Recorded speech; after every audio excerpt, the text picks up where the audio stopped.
प्रधानमंत्री नरेंद्र मोदी झारखंड के एक दिवसीय दौरे पर आज देवघर पहुंचेंगे। पीएम वहां विभिन्न विकास परियोजनाओं का उद्घाटन और शिलान्यास करेंगे। पीएम देवघर में 16,800 करोड़ रुपए से अधिक की विभिन्न विकास परियोजनाओं का लोकार्पण और शिलान्यास करेंगे। इन परियोजनाओं से बुनियादी ढांचे के विकास को मिलेगा बढ़ावा। प्रधानमंत्री आज देवघर में नवनिर्मित अंतर्राष्ट्रीय हवाई अड्डे का करेंगे उद्घाटन। 400 करोड़ रुपए से अधिक लागत से बना हुआ है ये हवाई अड्डा। हवाई अड्डे की शुरुआत से बाबा बैद्यनाथ धाम जाने वाले श्रद्धालुओं को होगी सुविधा। हवाई अड्डे के टर्मिनल भवन की क्षमता सालाना लगभग 5 लाख यात्रियों की है। प्रधानमंत्री आज एम्स देवघर के रोगी विभाग और ऑपरेशन थिएटर संबंधी सेवाएं राष्ट्र को करेंगे समर्पित। इसमें एम्स देवघर की सेवाओं में होगी बढ़ोतरी। देवघर में एम्स पूरे इलाके में स्वास्थ्य क्षेत्र के लिए है वरदान। अब झारखंड के अलावा उड़ीसा, बंगाल और बिहार के लोग देवघर एम्स में विश्व स्तरीय स्वास्थ्य सुविधाओं का उठा पाएंगे लाभ। प्रधानमंत्री मोदी 12 ज्योतिर्लिंगों में से एक बाबा बैद्यनाथ मंदिर में दर्शन और पूजा करेंगे। आजादी के बाद यह पहला मौका होगा जब कोई प्रधानमंत्री बैद्यनाथ धाम दर्शन के लिए पहुंचेंगे।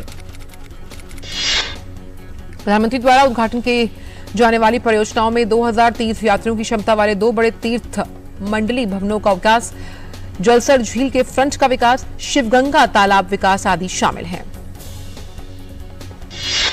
प्रधानमंत्री देवघर एयरपोर्ट से शहर तक एक रोड शो में भी करेंगे शिरकत, जिसमें सड़क के दोनों तरफ स्थानीय लोग उनका करेंगे अभिनंदन। रोड शो के दौरान कई जगहों पर सांस्कृतिक कार्यक्रम का भी आयोजन। इसके बाद प्रधानमंत्री देवघर में एक विशाल जनसभा को भी करेंगे संबोधित। प्रधानमंत्री नरेंद्र मोदी झारखंड में 10,000 करोड़ रुपए से ज्यादा की कई सड़क परियोजनाओं का करेंगे शुभारंभ और शिलान्यास।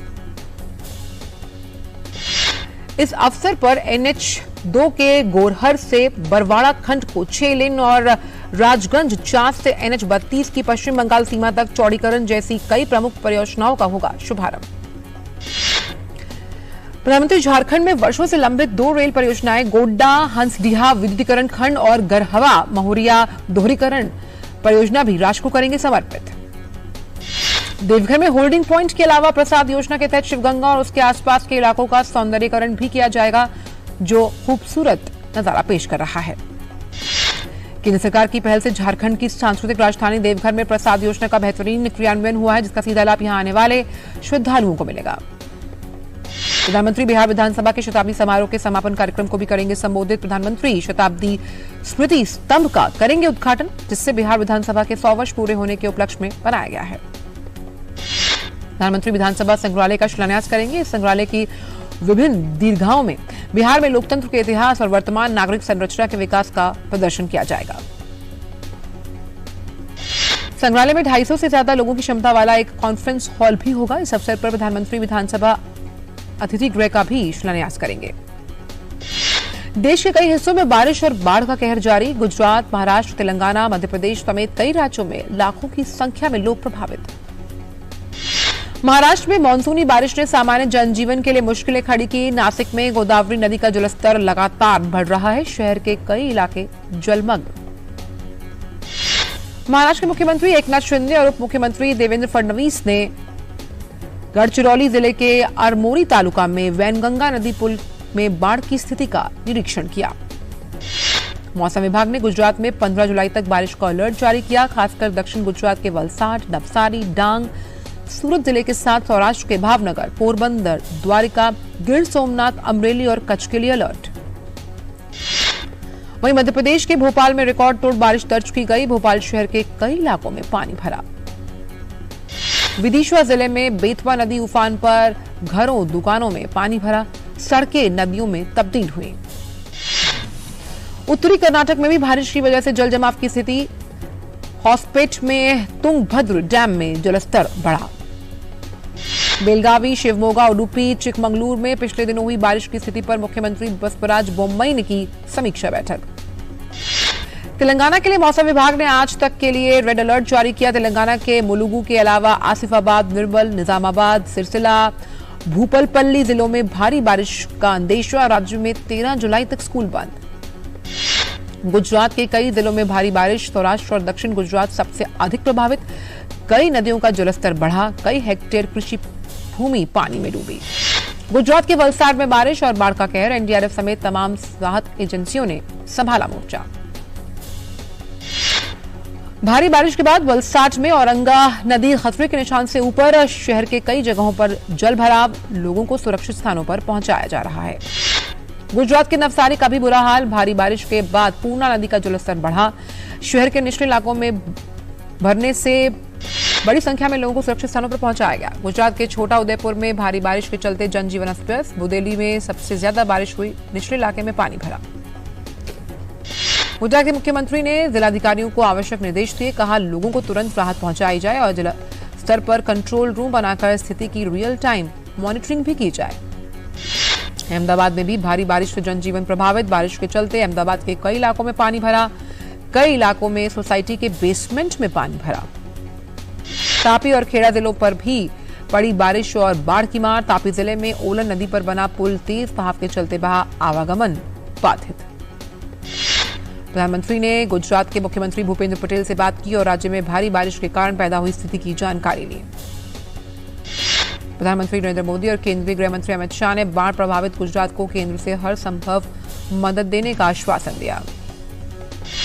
अमरनाथ हादसे में लापता हुए लोगों की तलाश जारी, सेना, बीएसएफ, एनडीआरएफ और एसडीआरएफ समेत आपदा प्रबंधन से जुड़ी कई टीमें लगातार राहत और बचाव कार्य में जुटी हुई हैं।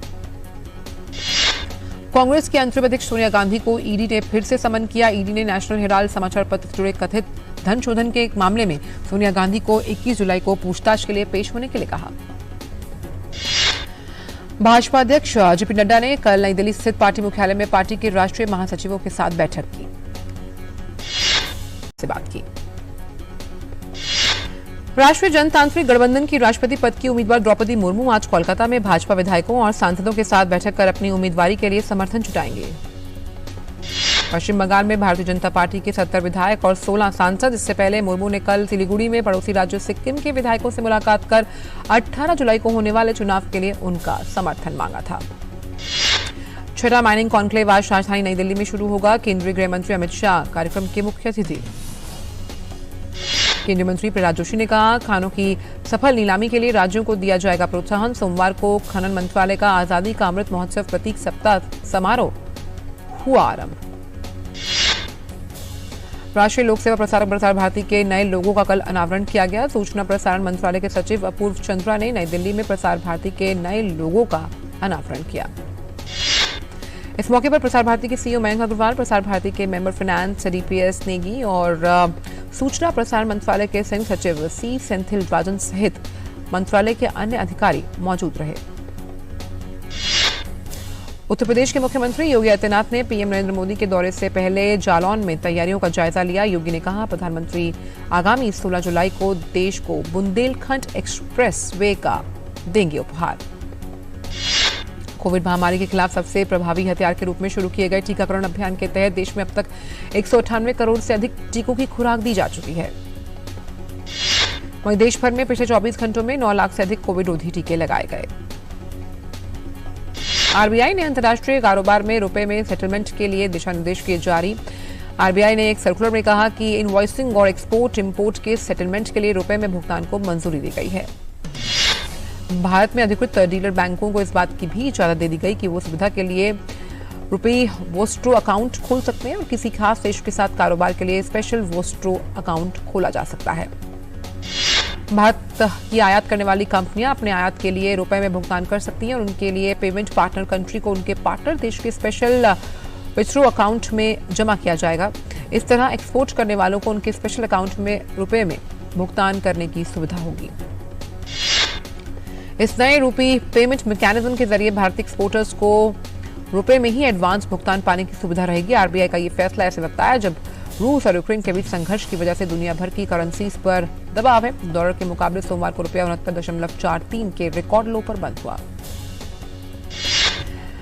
जीएसटी परिषद ने जीएसटी अपीलीय न्यायाधिकरण की स्थापना के लिए जीएसटी कानूनों और अन्य कानूनों परिवर्तनों में आवश्यक संशोधनों की सिफारिश करने के लिए मंत्रियों के 6 सदस्यीय समूह का गठन किया। जीओएम की अध्यक्षता हरियाणा के उप मुख्यमंत्री करेंगे। केंद्र सरकार द्वारा मध्य प्रदेश को खनिज विकास के लिए अपनाई जा रही नीतियों और उल्लेखनीय कार्यों के लिए नई दिल्ली में होने वाले 6वें नेशनल कॉन्क्लेव में पुरस्कृत किया जाएगा। पुरस्कार मध्य प्रदेश के खनिज साधन एवं श्रम मंत्री बृजेंद्र प्रताप सिंह ग्रहण करेंगे। बेंगलुरु से काशी के लिए अगले महीने से भारत गौरव तीर्थ यात्रा ट्रेन चलेगी। इस ट्रेन में उत्तर भारत के प्रमुख मंदिरों के दर्शन कराए जाएंगे। बैंक ऑफ बड़ौदा द्वारा MCLR में 0.15% की बढ़ोतरी से अब लोन महंगे हो जाएंगे। इसके अलावा जिन ग्राहकों ने पहले होम लोन लिया हुआ है उनकी EMI महंगी होगी। नई दरें मंगलवार से प्रभावी। Agro chemical company JSP crop science private limited अगले साल अपना IPO लॉन्च करने की तैयारी कर रही है। कंपनी IPO के जरिए 500 करोड़ रुपए जुटाएगी। भारत की सबसे बड़ी एल्युमिनियम उत्पादक वेदांता एल्युमिनियम ने नेट वाटर पॉजिटिविटी के प्रति अपना कटिबद्धता के दिशा में महत्वपूर्ण पहल करते हुए टफ स्यूट के साथ समझौता किया है। ऑटोमोबाइल कंपनी फोर्ड 1 लाख से अधिक कारों को वापस मंगवा रही है। कारें आग लगने के जोखिम का सामना कर रही हैं। इस संबंध में कंपनी 8 अगस्त को कार मालिकों को सूचित करना शुरू कर देगी। बड़ी संख्या में छंटनी के बाद अब अन अकेडमी ने अपने खर्चों में कटौती करने के लिए कर्मचारियों को खाना और नाश्ता देने की सुविधा बंद की। साथ ही कर्मचारियों के लिए बिजनेस क्लास में यात्रा और ड्राइवर की सुविधा वापस ली गई। कोलियर्स इंडिया ने एक रिपोर्ट में कहा कि 2022 की पहली छमाही के दौरान भारतीय रियल एस्टेट में संस्थागत निवेश करीबन $2 अरब पर पहुंच गया, जो 2021 की पहली छमाही से 14% ज्यादा है। अरबपति एलन मस्क के अंतरिक्ष उद्यम स्पेसएक्स ने पृथ्वी की निचली कक्षा में 46 स्टारलिंक उपग्रहों को सफलतापूर्वक लॉन्च किया। एलन मस्क के ट्विटर को खरीदने की डील पर बनी सहमति को तोड़ने के बाद ट्विटर के शेयरों में 6% की गिरावट। जापान के पूर्व प्रधानमंत्री शिंजो आबे का अंतिम संस्कार आज राजकीय सम्मान के साथ किया जाएगा। उनके अंतिम संस्कार में शिंजो आबे के करीबी दोस्त शामिल होंगे। उनके पार्थिव शरीर को टोक्यो स्थित आवास पर अंतिम दर्शन के लिए रखा गया है। श्रीलंकाई संसद में आगामी 20 जुलाई को नए राष्ट्रपति का चुनाव होगा। संसद के अध्यक्ष महिंदा यापा अबवर्धने ने कहा कि राजनीतिक दल के नेताओं ने संसद में वोट के जरिए 20 जुलाई को नए राष्ट्रपति का चुनाव करने का फैसला किया है। राष्ट्रपति राजपक्षे ने कहा कि कल वे पद छोड़ देंगे। प्रधानमंत्री रानिल विक्रमसिंघे ने भी कहा कि नई सरकार बनने के बाद वो भी पद छोड़ देंगे। इस बीच श्रीलंका के मुख्य विपक्षी दल समागी जाना बालवेगिया ने सर्वसम्मति से साजिद प्रेमदासा को अंतिम राष्ट्रपति पद के लिए नामित करने का फैसला किया। संसदीय समूह की बैठक में SDB पार्टी के सचिव रंजीत मुदम्मा बंडारा ने साजिद प्रेमदासा को अंतिम राष्ट्रपति पद के लिए नामित करने का प्रस्ताव दिया और पार्टी अध्यक्ष फील्ड मार्शल शरद फोसैंका ने इस प्रस्ताव का समर्थन किया। अंतरिम राष्ट्रपति पद के लिए नामित होने के बाद साजिद प्रेमदासा ने कहा कि वे मातृभूमि की रक्षा और देश की अर्थव्यवस्था के निर्माण के लिए तैयार हैं। इस बीच देश में विरोध प्रदर्शन जारी है। कारण बढ़ते तनाव को देखते हुए श्रीलंका में वैध सरकार को सुचारू रूप से सत्ता स्थानांतरित करने का आह्वान किया। श्रीलंका में संयुक्त राष्ट्र की रेजिडेंट कोऑर्डिनेटर हाना सिंगर हैमडी ने कहा कि मौजूदा आर्थिक संकट को देखते हुए स्थायी सरकार की जरूरत है, जो श्रीलंका का समर्थन करने के लिए सभी राष्ट्रीय और अंतर्राष्ट्रीय हितधारकों के साथ बातचीत जारी रख सके। सिंगर हैमडी ने यह भी कहा कि संयुक्त राष्ट्र श्रीलंका की स्थिति पर लगातार नजर रखे हुए और जरूरत पड़ने पर मदद के लिए तैयार। बोरिस जॉनसन का स्थान लेने वाले ब्रिटेन में सत्तारूढ़ कंजर्वेटिव पार्टी के नए नेता और नए प्रधानमंत्री के नाम की घोषणा 5 सितंबर को नया प्रधानमंत्री निवर्तमान प्रधानमंत्री बोरिस जॉनसन की जगह लेगा। प्रधानमंत्री पद के लिए अब तक 11 लोग दावेदारी पेश कर चुके हैं। ब्रिटेन के भारतीय मूल के पूर्व कैबिनेट मंत्री ऋषि सुनक और विदेश मंत्री लिज ट्रस कंजर्वेटिव पार्टी में बोरिस जॉनसन की जगह लेने की दौड़ में मुख्य दावेदार। नासा ने जेम्स वेब स्पेस टेलीस्कोप से ली गई पहली रंगीन कॉस्मिक तस्वीर को जारी किया। अमेरिका के राष्ट्रपति जो बाइडेन और उपराष्ट्रपति कमला हैरिस ने इस तस्वीर को सबसे पहले देखा। तस्वीर को दुनिया की सबसे बड़े और सबसे ताकतवर space telescope James Webb telescope से लिया गया। तस्वीर को नासा, यूरोपियन स्पेस एजेंसी और कैनेडियन स्पेस एजेंसी ने जारी किया।